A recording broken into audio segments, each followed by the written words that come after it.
ये कि जो दुबई एयर शो है ये बेसिकली आपकी प्रोमोशनल शो है ना, ये मार्केटिंग आपका शो है कि दुनिया को अपनी तरफ आप मुतवज्जा करें। अब मई में वो चाहे रशिया का सिस्टम हो, चाहे फ्रांस का तैयारा हो, उनके शेयर्स भारत ने गिरा दिए और आज अपने जो यहाँ पर डेमोस्ट्रेट कर रहे हैं या अपना जो तैयारा दिखा रहे हैं दुनिया को मुतवज्जा करने के लिए, ये कितना बड़ा नुकसान है कि भारत को वो जो 40 आप बता रहे हैं ऐसा ना हो कि इनको ये ग्राउंड ही करना पड़ जाए। और सेकेंडली मुझे ये भी बताइएगा कि इसकी क्या कीमत होती है सर, क्योंकि जानी नुकसान तो हुआ लेकिन ये माली नुकसान भी साथ साथ हुआ ना, ये तीसरा है रवा साल में जो ये इनका गिर गया है, इस एक की कीमत कितनी होती है सर? ये तकरीबन अभी तक क्योंकि एक्सपोर्ट करना चाह रहे थे और फॉर्मली तो अनाउंस नहीं हुई, लेकिन मेरा अंदाजा है कि $40 बिलियन के करीब इसकी कीमत है, अप्रोक्सीमेट प्लस माइनस, क्योंकि अभी एक्सपोर्ट ही कोई नहीं हुआ। ये भी इंटरेस्टिंग बात है क्योंकि इंडियन एयरफोर्स की अपनी रिक्वायरमेंट पूरी नहीं हुई।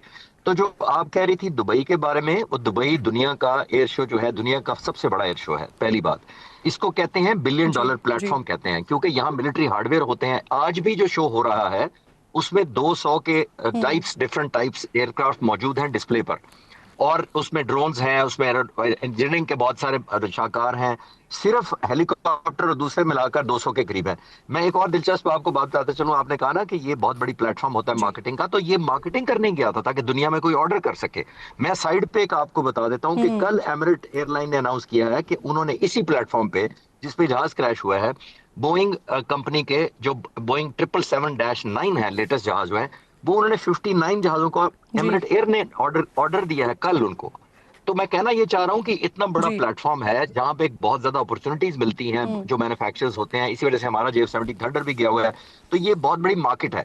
और एक और चीज आपके व्यूअर्स को जरूर बताता चलूं कि यहाँ पे सिर्फ मार्केटिंग नहीं होती, यहाँ top level decision makers, defence minister, air force chiefs, हमारे भी एयर चीफ गए हैं वहां पे, एयरफोर्स चीफ्स वहां जाते हैं जिन्होंने ऑन स्पॉट डिसीजन लेने होते हैं कि मैंने ये जहाज अपनी एयरफोर्स से इंडक्ट करना है कि नहीं करना।